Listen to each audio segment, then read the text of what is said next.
How are you all? I hope my childrens are fine, है ना? But बेटा मैं एक बात बोल रही थी कि आप लोग सिर्फ अपना लाइफ अभी कोरोना पीरियड में एंजॉय मत करना, अपने पढ़ाई पे भी फोकस करना, है ना? क्योंकि जब आपके स्कूल्स रीओपन होंगे तो आपका स्टैंडर्ड बढ़ जाएगा और आपका जो नॉलेज है उस स्टैंडर्ड के अनुसार होना चाहिए, है ना बेटा? देखो जब आप पढ़ रहे हो तो आप ये सोच के मत पढ़ना कि ये ऑनलाइन क्लासेज है, मैं तो टेस्ट देख कर दे दूँगी, मैं अपने मॉम या डैड से पूछ लूँगी। आप ये सोचकर हर पढ़ाई ऐसा करना कि आपको वापस से स्कूल आना है, फिर आपको सारे एग्ज़ाम्स ऑफलाइन ही देने हैं और एक दिन से कोई भी ज़्यादा नहीं पढ़ सकता है। पढ़ाई के लिए आपको डेली मेहनत करना पड़ता है ना? जिन्होंने हम लोग पढ़े हैं, Rome was not built a day. एक दिन में कोई कंट्री या सिटी को नहीं बनाया जा सकता है। तो प्लीज़ डोंट वेट, हाँ कि जब स्कूल खुलेगा तो कर लेंगे, अभी मॉम से पूछ लो या फिर देख कर लिख लो कोई test. Please ignore like this thinking. हाँ, आई होप कि मैं जो बोल रही हूँ आपको समझ में आ रहा होगा मैं क्या बोलना चाह रही है आपको, है ना? तो प्लीज़ आप अपने आप को ऐसा बनाना कि आप जब 8 में आओ तो आप 8 के स्टैंडर्ड के बराबर के हो। ऑफलाइन क्लासेस ऑनलाइन क्लासेस को ऑफलाइन मान कर करो, है ना? ऐसा मत सोचना कि अभी तो ऑनलाइन है तो मैं इग्नोरेंस में जा रहे हैं सारे क्लासेस। फाइनली आपको स्कूल में ही आना है बेटा और ऑफलाइन क्लासेस ही करनी है आपको। So please I request every children to pay attention in your study, है ना? क्योंकि लाइफ में आपको कुछ करना है।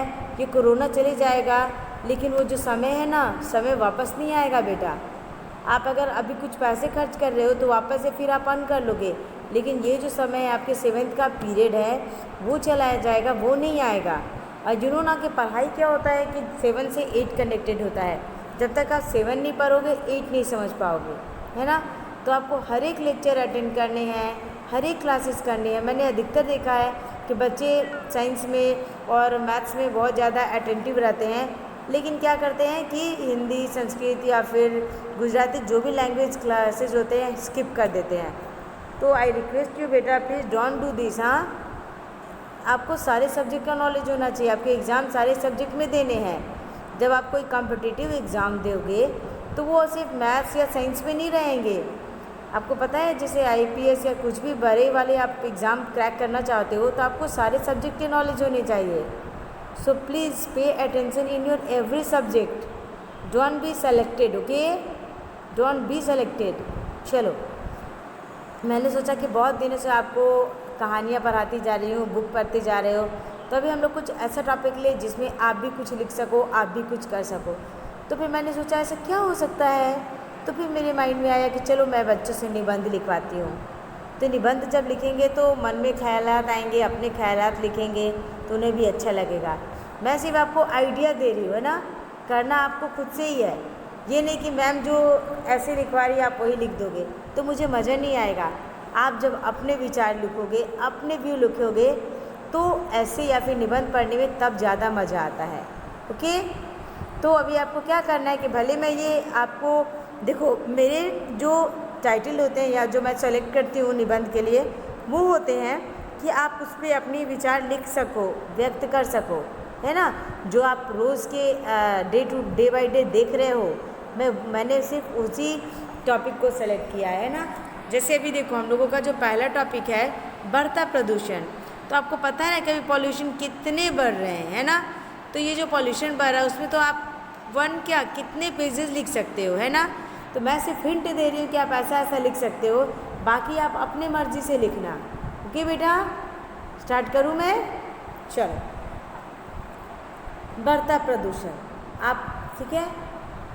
प्रकृति की ग्रोथ बहुत सुहावनी है। धरती से उपजे फल, फूल, वनस्पतियाँ हमें पौष्टिक भोजन देते हैं। देखो ये हार्ड वर्ड्स है, आप अपने में कन्वर्ट कर सकते हो कि प्रकृति बहुत सुहावनी होती है। धरती माता से हमें फल, फूल, सब्जियाँ खाने को मिलती है जो हमें बहुत ही पौष्टिकता देते हैं, जो हमारे लिए बहुत ही स्वास्थ्यवर्धक हैं। तो आप अपने शब्द भी इसमें लिखो। ये ज़रूरी नहीं कि हार्ड लाइन को आप तोड़ दो, जो समझते हो उसे लिखो, ठीक है? नदियों का पवित्र जल हमें जीवन देता है। मधुर मंद हवाएं हमें आनंद प्रदान करती है। तो आप यहाँ पे लिख सकते हो ना कि नदियों, झीलों, झरनों से हमें पानी मिलता है। ठीक है, जल ही जीवन है। आपको पता है कि जल के बिना हम रह नहीं सकते हैं। तो प्रकृति ने हमें बहुत अच्छी अच्छी चीज़ें प्रदान की, उसमें एक पानी या फिर जल भी शामिल है। ठीक है, मधुर मंद हवाएं हमें आनंद प्रदान करती है। अभी तो आप एग्जैक्टली ऐसा फील कर रहे होगे, बारिश होती है, हवाएं चलती है, कितना मज़ा आता है ना। आप सी के विंडो ओपन करके विंडो के पास खड़ी हो जाओ, आपको इतना मज़ा आएगा ना बेटा कि लगेगा इससे अच्छा ज़्यादा सुख तो किसी बात में है ही नहीं, है ना। तो आप कभी ऐसा फील करना कि जब बारिश हो या फिर हवाएं तेज़ दौड़ रही हो तो आप थोड़ा विंडो के पास या फिर टेरिस पे जाके खड़े हो जाना, फिर आप महसूस करोगे कितनी अच्छी हवा है ना। पक्षियों का मनोरम कलरव सुख देता है। यह भी मैं बोलूँगी कि यहाँ पे जो मॉर्निंग का टाइमिंग होता है ना, आप उस समय जाओ, उस समय ये पक्षियों की आवाज़ ज़्यादा आवाज़ सुनाई देती है। दोपहर में तो फिर क्या होता है, बहुत सारी आवाज़ें आती है तो उस आवाज़ से दब जाती है। लेकिन जब आप मॉर्निंग में जाओगे ना तो सिर्फ आपको बर्ड्स के ही आवाज़ सुनाई देंगे। इतना मज़ा आएगा ना सुनने में कि पूछो मत। एक बार आप मॉर्निंग में मेरी बात सुना और अपने क्लासेस स्टार्ट होने के बिफोर उठो और टेरिस पे जाकर देखो कि कितना मज़ा आता है पक्षियों की आवाज़ को सुनने में, है ना। ऐसा लगता है कि जैसे वो भी एक गीत ही गा रही है। वातावरण को पक्षियों का मनोरम कलरव, मतलब उनकी जो बातें होती है, आवाज़ें होती है, उसको कलरव कहते हैं, सुख देता है। वातावरण भी शीतलता रस प्रदान करती है। और वातावरण की क्या होता है, जो वातावरण होता है ना उससे शीतलता आता है। उसमें लगता है कि एक वातावरण बहुत हल्का हो गया है पक्षियों की आवाज़ से या फिर हवाओं के चलने से। इन्हीं प्राकृतिक तत्वों के कारण हमें जीवन सुखदायी लगता है। और ये जो प्रकृति प्रदत्त ये सारी चीज़ें हैं ना, इसी से क्या होता है कि हमें अपना लाइफ बहुत ही मज़ेदार लगता है, सुखदायी लगता है। चलो इमेजिन करो कि आपके पास हवा नहीं चल रही है, बहुत गर्मी पड़ रही है, आप हवा तलाश रहे हो, आपको हवा नहीं मिल रही है। ये एसी, ये फैंस की हवा है ना, इसमें वो मज़ा नहीं आता है जो नेचुरल हवा में आता है ना। जब आपके हेयर जब आपके बाल हिल रहे हों, आपके कपड़े हिल रहे हों, है ना, तो उतना मज़ा वो नहीं देगा जो एसी का ठंडापन या फिर फ़ैन की हवा देती है। जो मज़ा वो प्राकृतिक हवा से हम लोगों को मिलती है। तो इन्हीं प्राकृतिक तत्व, चाहे वो हवा हो, चाहे वो, अच्छा एक बात बताओ, आप फ्रूट्स हमेशा खरीदते होगे, वेजिटेबल्स हमेशा खरीदते होगे, लेकिन आप वही फ्रूट्स या वेजिटेबल्स कभी अपने गार्डन में से तोड़ कर लाओ तो देखो आपको कितना मज़ा आता होगा। कुछ बच्चे विलेज में जाते होंगे या कुछ बच्चों के फार्म हाउस होंगे, तो वहाँ से अगर कभी वेजिटेबल्स तोड़ कर लाए हो, या वो वेजिटेबल्स छोड़ो ना, आप अपने प्लांट से अगर फ्लावर भी तोड़कर अगर भगवान को चढ़ाते हो तो आपको कितना मज़ा आता, लगता कितना अच्छा लग रहा है, ये मेरे गार्डन है। कितने लोगों के यहाँ तो फ्लावर पॉट होंगे, तो आप देखो सही ये गमले होंगे फ्लावर के, तो जो खिलते होंगे फ्लावर्स, कितना मज़ा अच्छा लगता है देखने में, है ना। तो ये सब क्या है, ये सब महसूस करने वाली बातें हैं, बोलने वाली बातें नहीं हैं, महसूस करने वाली बातें हैं, है ना। चलो नेक्स्ट। पिछले 50 वर्षों से प्रकृति के ये अनमोल कोष दूषित हो गए हैं। कोष मतलब क्या होता है, ट्रेजरी। आपके पास जो संचित धन हो उसको आप कोष कहते हो। इसी तरह ये जो प्रकृति प्रदत्त वस्तुएं हैं, ये भी हमारे कोष हैं, हमारे धन है, जो क्या है, दूषित हो गए हैं। मतलब जब किसी शुद्ध चीज़ में कुछ अवांछित पदार्थ या कुछ ऐसे पदार्थ मिल जाएं जो उसको खराब कर देते हैं, गंदा कर देते हैं, तो उसको क्या बोलते हैं, दूषित करना कहते हैं।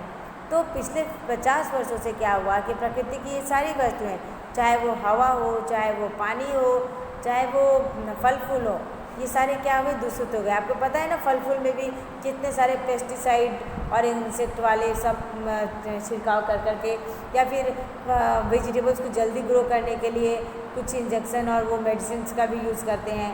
इस वजह से क्या है कि फ्रूट्स और वेजिटेबल्स भी उतने हेल्दी आज के ज़माने में नहीं रह गए हैं। कभी कभी तो आप कोई फ्रूट्स या वेजिटेबल्स लाओगे तो उसको वॉश करोगे तो देखना कितने सारे कलर निकलने लग जाते हैं, है ना। तो ये सब क्या है कि हम लोगों के जो अच्छे चीज़ थे वो क्या हुए हैं, दूषित हो गए हैं, गंदे हो गए हैं। दिल्ली में जो यमुना बहती है उसे देखकर आदमी सिहर उठता है। आपको पता है ना, वो यमुना नदी जो कि इतनी साफ दिखती थी, इतनी स्वच्छ दिखती थी, अब लोगों ने इतना गंदा कर दिया है कि आपका मन सिहर जाएगा कि कौन है जो इसके पानी में इतना गंदगी फैला रहे हैं, नदी को अस्वच्छ कर दिया है ना। उसमें नालों, फैक्ट्रियों और नगरों का इतना कचरा मिल चुका है, उसे छूने का भी मन नहीं करता है। आप तो जान रहे हो आजकल इंडस्ट्रियलाइजेशन हो गया है, हर जगह बहुत सारी इंडस्ट्री सेटअप हो गया है। अब इंडस्ट्री को अपना कचरा निपटाने के लिए कुछ तो चाहिए, तो कहीं तो जगह मिले ना, तो सबको कौन सा मिल जाता है, नदी का जल मिल जाता है, नदी का पानी मिल जाता है ना। तो आपको पता है ना, कभी सरकार ने ऐसा कहा है कि जो भी फैक्ट्री से जो कूड़ा करकट निकलता है उससे पहले प्रदूषित फ्री कर लेना है, तभी पानी में मिलाना है। और बेटा एक बात मैं और बताना चाहती हूँ, आपको पता है ना कि कोरोना में जब व्हीकल्स चलना कम हो गए या फिर लोग घर से बाहर निकलना बंद कर दिए, तो ऐसा कहा माना जा रहा है कि जितने भी अस्वच्छ चीज़ें थी, जैसे कि नदी है, गंगा नदी हो या यमुना नदी, सब पहले से ज़्यादा स्वच्छ हो गए हैं, ट्रांसपेरेंट हो गए हैं। वो जो पहाड़ दूर से दिखाई नहीं देते थे प्रदूषण की वजह से, अगर किसी का घर पहाड़ के नज़दीक हो तो क्या होता है कि वो लोग फील कर रहे थे कि अब पहाड़ भी दूर से दिखाई देने लग गए हैं। ये सब क्यों था, क्योंकि कोरोना ने सबको घर में बंद कर दिया था, वो गाड़ी वाड़ी ज़्यादा नहीं चल रही थी, तो जैसे प्रदूषण मुक्त हुआ तो पर्यावरण क्या हुआ, स्वच्छ हो गई, है ना। यही हाल पवित्र गंगा का भी है, तभी यह गाना लिखा गया है। गंगा नदी को तो सब लोगों ने इतना दूषित कर दिया कि सब लोग गंगा नदी पे ये गाना लिखने लगे कि राम तेरी गंगा मैली हो गई, पापियों के पाप धोते देते। सब अपना गंदगी जितना कुछ होता सब पानी में ही बहा देते थे।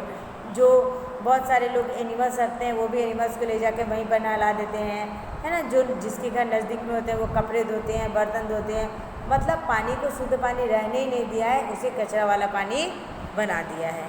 कि आज कुओं, तालाबों, नहरों सबका पानी दूषित हो चुका है, इसलिए पानी बोतलों में बंद होकर बिक रहा है। अब देखो वो पानी जो पहले हम लोग कहीं कभी, अभी देखो हम लोग बिसलरी वो सब पानी ढूंढते हैं, हम लोग कोई भी पानी नहीं पीते हैं। लेकिन ये पहले का ज़माना था कि जो टाइम मिले, कोई राहगीर कहीं से जा रहा है तो बोलते थे कि राजा महाराजा पता ही क्या करते थे, राजा महाराजा जगह जगह पे तालाब या नदी तालाब खुदवाते थे, हैंडपम्प लगवाते थे, ताकि कुआं खुदवाते थे ताकि राहगीर लोग पानी पी सके। अब देखो अब ये सारी चीज़ें तो ख़त्म ही हो गई, अब पानी बॉटल में बंद होकर मिल रहा है। उसमें भी कितने बार निकलता है कि ये पानी का बॉटल दूषित है, इसमें गंदा पानी मिलाया गया है ना। खाने की कोई चीज़ साफ स्वच्छ नहीं है, सभी फल और अन्न विषैले रसायनों के कारण हानिकारक हो चुके हैं। अभी मैंने आपको बताया ना, तब कुछ भी अगर आप हेल्दी भी ले रहे हो तो आपको डाउट होगा कि आपको ये हेल्दी है या नहीं, क्योंकि उसमें क्या होता है कि बहुत हानिकारक रसायन, मतलब पेस्टिसाइड, मतलब कोई कीड़ा उसमें ना लगे, या फिर वो बोलते हैं खाद डालते हैं जिसमें बहुत सारे रसायन मिक्स होते हैं जो कि जल्दी ग्रो तो करते हैं लेकिन वो हमारे लिए हानिकारक होते हैं। आम हो या सेब, केला हो या घिया, सब में रसायन छिड़के जा रहे हैं ना। जितने भी फ्रूट्स लो सब में ऊपर से उन लोग पेस्टिसाइड या फिर खाद ऐसा मिला देते हैं जो कि उनके जो पौष्टिकता होती है उसे खत्म कर देते हैं। यहाँ तक कि दूध भी बनावटी बिक रही है, भैंसों को टीका लगाकर उसके दूध को भी अस्वच्छ बनाया जा रहा है। एनिमल्स, भैंस ज़्यादा दूध दे, अच्छा दूध दे, इसके लिए उसको क्या बोलते हैं, बहुत सारे इंजेक्शन लगा देते हैं। जो अब देखो दवा तो दवा ही होता है ना, तो वो भी क्या होता है कि दूध भी हानिकारक बना देते हैं इस तरह से वो लोग, है ना। मतलब ऐसा कोई भी कोना, ऐसा कोई भी चीज़ नहीं छोड़ा है जो कि हमारे लिए लाभदायक हो, जिससे हम स्वस्थ रहें। आज वायुमंडल भी दूषित हो चुका है, शीतल हवा के झोंके नदारद हो गए हैं। अब ये तो पहले ही बताया बेटा, ये कारखानों के जो धुआं निकलते हैं, वो गाड़ी के जो धुएँ निकलते हैं, ठीक है। अभी देखो ना, कोई भी फंक्शन हो तो सब कितना लाउडली आवाज़ में गाना बजाने लग जाते हैं, उससे भी तो नॉइस पॉल्यूशन होता है ना। तो इस वजह से क्या हुआ है कि शीतल हवा के झोंके नादार, मतलब आप बहुत कम ही देखोगे कि ठंडी हवा बह रही है ना, क्योंकि इतना ज़्यादा पोल्यूशन है, टेम्परेचर इतना जल्दी ज़्यादा हाई हो जाता है कि हवा भी बहती है ना, उसमें गर्माहट होती है। ये तो कभी कभी वो रेनी सीजन होता है तो हवा थोड़ी ठंडी महसूस करोगे आप। उनकी जगह मिलती है लू, गैस और पेट्रोल के धुएं से भरी दम घोटू हवाएं। आज आप किसी मार्केट प्लेस पे चले जाओ, आपको ये सारा एक्सपीरियंस हो जाएगा कि जो हवा चल रही है उसमें सिर्फ धुएं हैं, पेट्रोल है और गंदगी है, जिससे लगे कि आपका दम घुट जाए। वातावरण में नमी की जगह गर्मी ने ले ली है।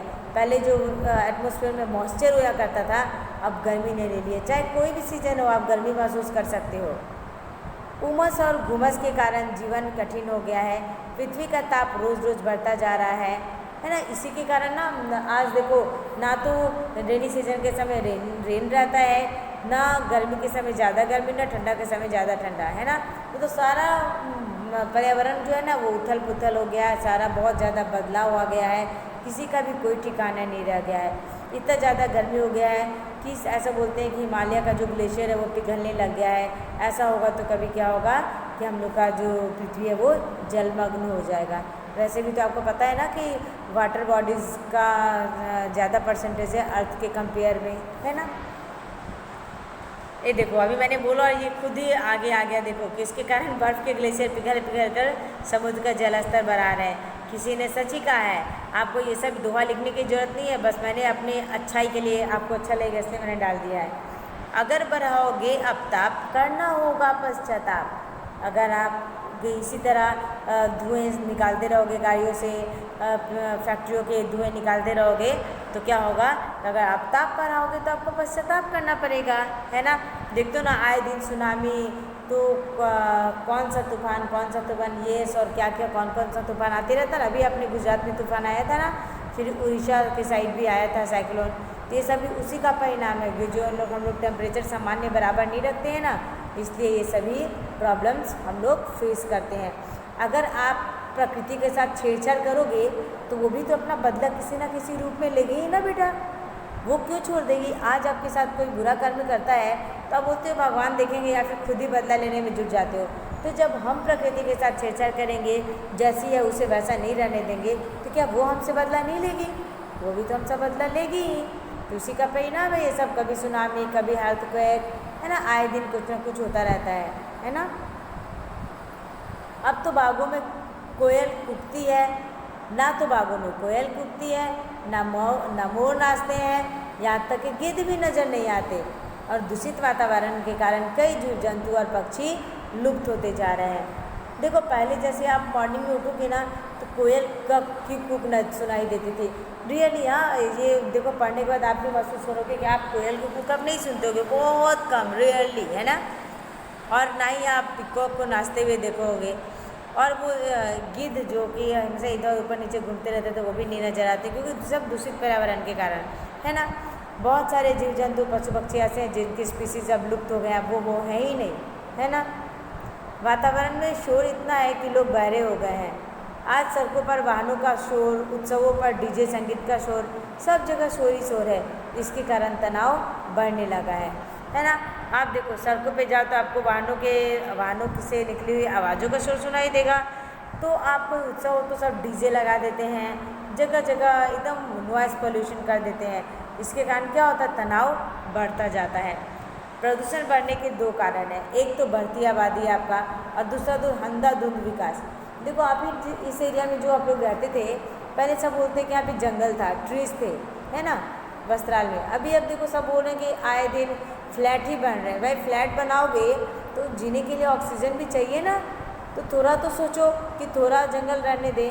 लेकिन ऐसा नहीं सोचना, बस अपना फ़ायदा देखना है ना। आप किसी हरे भरे पेड़ को देखो बेटा तो आपको लगेगा कि कैसे, पता नहीं लकड़ी के लिए भी कोई इसे कैसे काट देता है। जब उसके पत्ते हिलते हैं, जब उसमें फ्लावर्स आते हैं, जब उसमें फ्रूट्स लगते हैं, कितना सुंदर दिखता है। फिर भी कितने लोग हैं जो अपने स्वार्थ की वजह से लकड़ियों को बेचने के लिए हरे हरे पेड़ को काट देते हैं। आपको ऐसा नहीं बनना है बेटा। You will be the next generation आपको ही बनना है। ये अभी के जनरेशन वालों ने जितनी कुछ गलतियाँ की है, जितना कुछ खराब किया है ना, आपको वो सब ठीक करके रखना है। ओके, चलो अभी अगर बोलो कि प्रदूषण बढ़ने का क्या कारण है, तो दो मेन कारण है। एक तो ये जो पॉपुलेशन बढ़ रहा है, बढ़ती हुई आबादी, और दूसरा ये अंधाधुंध विकास, है ना।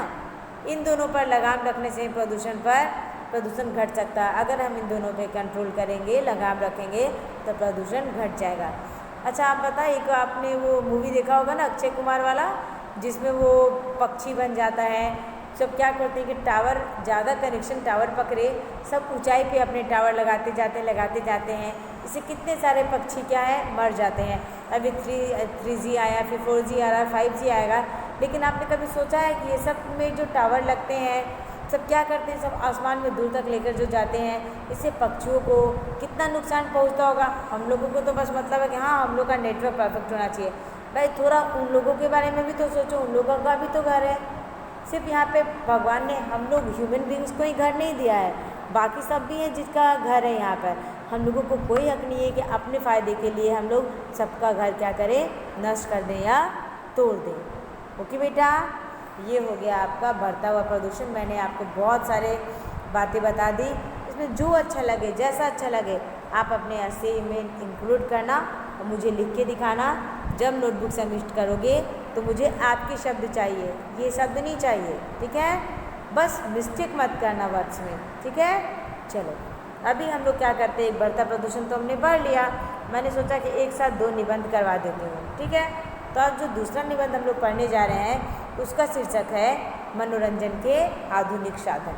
क्या है? मनोरंजन के आधुनिक साधन।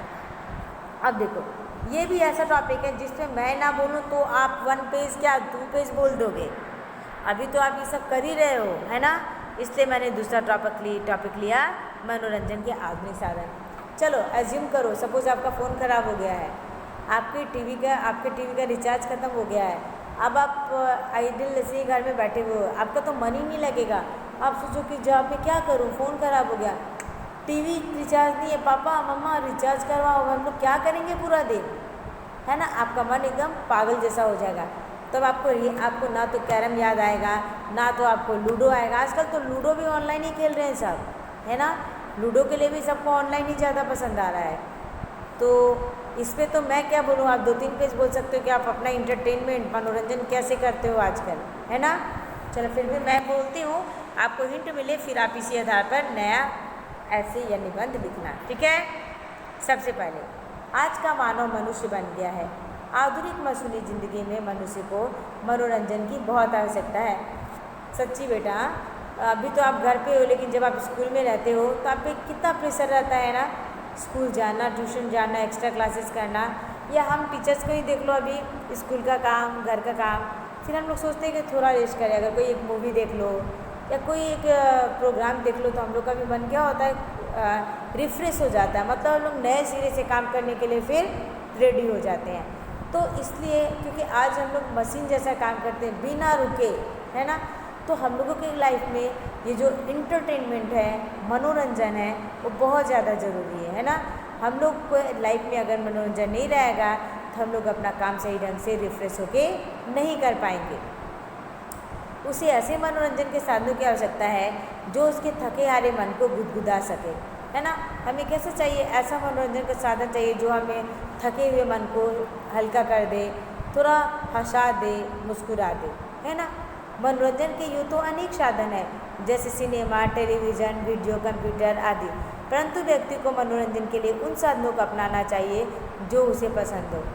बात सही है ना। आज हम लोगों की लाइफ में मनोरंजन के बहुत सारे साधन हैं, लेकिन ये हम पे डिपेंड करता है कि हमें कौन सा साधन पसंद है, हमें उसी साधन को अपनाना चाहिए, ठीक है। कुछ लोगों को इंडोर गेम्स में आनंद आता है तो उन्हें उनके लिए समय निकालना चाहिए, है ना। और कुछ लोगों को indoor table tennis, chess, playing cards, इनके द्वारा भी व्यक्ति अपना मन को बहला सकता है। किसी को इंडोर गेम पसंद है, किसी को आउटडोर गेम पसंद है। ये बात अलग है कि कोरोना की वजह से अभी आपका आउटडोर गेम बंद हो गया है ना, बट ये हमेशा तो ही रहेगा बेटा। B positive. हाँ, table tennis, chess, playing cards, इसके द्वारा भी व्यक्ति अपना मनोरंजन कर सकता है। आजकल तो टेलीविज़न ही मनोरंजन का सबसे बड़ा साधन बन गया। एग्जैक्टली, हाँ, जो टीवी है हम लोग के एंटरटेनमेंट का सबसे बड़ा साधन है ना। उस पर हर व्यक्ति की रुचि के अनेक कार्यक्रम 24 घंटे आते रहते हैं। अतः जिसे जिस तरह के कार्यक्रम से सुकून मिले उसे उस कार्यक्रम को अवश्य देखना चाहिए। आप, है ना, सबका अलग अलग कैटेगरीज है। आपके पापा कुछ और देखते होंगे, आपकी मम्मा कुछ और देखती होगी, आपका पसंद कुछ और है। टीवी पे हर एज के हिसाब से अलग अलग चैनल्स हैं और प्रोग्राम्स हैं, जिसे जो पसंद है वो उसे देखता है। अतः जिस तरह के कार्यक्रम से सुकून मिलता हो उसे वह कार्यक्रम अवश्य देखना चाहिए। जो आपको अच्छा लगता हो, जो आपको एंटरटेन करता हो, है ना, उन लोगों हमें क्या करना चाहिए, उसी कार्यक्रम को देखना चाहिए। विशेष रूप से हास्य कार्यक्रमों के लिए तो अवश्य समय निकालना चाहिए ऑफकोर्स। और आई थिंक कपिल वाला शो तो हर एक बच्चा लगभग देखता ही होगा, है ना। और बोलते हैं कि हास्य मतलब जो हंसने वाला जो सीरियल सब हो ना, वो तो ज़रूर ही देखना चाहिए, है ना। बहुत सारे लोग वीडियो गेम्स के माध्यम को भी अपनाते हैं, जो बुरी बात नहीं है, पर यह ध्यान रखना चाहिए कि यह सब मनोरंजन तक ही सीमित रहे, इसकी लत ना पड़ जाए। यही बात एग्जैक्टली मैं आपको समझाना चाहती हूँ कि ठीक है आप कंप्यूटर पर गेम खेलो, लेकिन आपका लिमिट होना चाहिए कि 1 आवर, हाफ आवर कितना है। उससे ज़्यादा आप देखोगे खेलोगे तो यह आपकी लत बन जाएगी, उसके बिना आपका मन नहीं लगेगा। और ऐसा बोलते हैं कि अगर मोबाइल में ज़्यादा समय आपका माइंड डाइवर्ट हो जाए तो फिर आपको पढ़ाई में भी मन नहीं लगता है। So please avoid mobile phone, है ना। मनोरंजन होगा तो हमारा मन प्रसन्न रहेगा, मन प्रसन्न रहेगा तो हमारे अंदर पॉजिटिव एनर्जी का संचार होगा, है ना।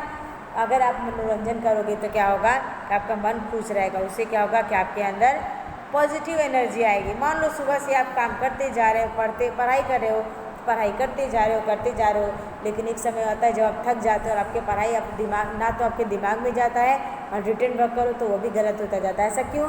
क्योंकि आपको रिफ्रेशमेंट की ज़रूरत होती है। वो रिफ्रेशमेंट कहाँ से मिलती है? इंटरटेनमेंट से। जब आप आपको इंटरटेन करते हो तो आपको रिफ्रेशमेंट मिलता है, तो आप एनर्जेटिक हो जाते हो काम को फिर से नए सिरे से करने के लिए। हम स्वस्थ रहेंगे और अधिक परिश्रम कर सकेंगे। अतः मनुष्य को मनोरंजन को अपने दैनिक जीवन का हिस्सा बना लेना चाहिए। आपको पता नहीं कि जितना हम खुश रहेंगे उतने ज़्यादा हम स्वस्थ रहेंगे और अधिक परिश्रम कर सकेंगे। जब हम लोग काम से ज़्यादा थक जाते हैं, जब थोड़े इंटरटेनमेंट कर ले तो हम लोग एनर्जेटिक हो जाते हैं, खुश हो जाते हैं, है ना। उसके बाद क्या होता है कि हम लोग अपना काम मन लगा के करते हैं। अतः मनुष्य को मनोरंजन को अपने दैनिक जीवन का हिस्सा बना लेना चाहिए। ठीक है, हम लोगों को क्या करना चाहिए? मनोरंजन को अपने दैनिक जीवन का हिस्सा बना लेना चाहिए। ठीक है बेटा, तो ये रहा आपका मनोरंजन पे निबंध। मैंने दोनों आपको लिखवाए, आपको जो अच्छा लगे आप वो वाला कर लेना और अपने शब्द डालने की कोशिश करना। मुझे आपके वर्ड्स चाहिए तो मुझे ज़्यादा अच्छा लगेगा। ओके बेटा, चलो अभी यहाँ पे ख़त्म करती हूँ। हम लोग नेक्स्ट लेक्चर में फिर से मिलेंगे। ओके बेटा, till then bye, take care. हाँ, वन थिंग, मैं इसका PDF सेंड करूँगी अपने नोटबुक में, निबंध के नाम से इसको लिख लेना। ओके बेटा, तो till then bye bye, take care.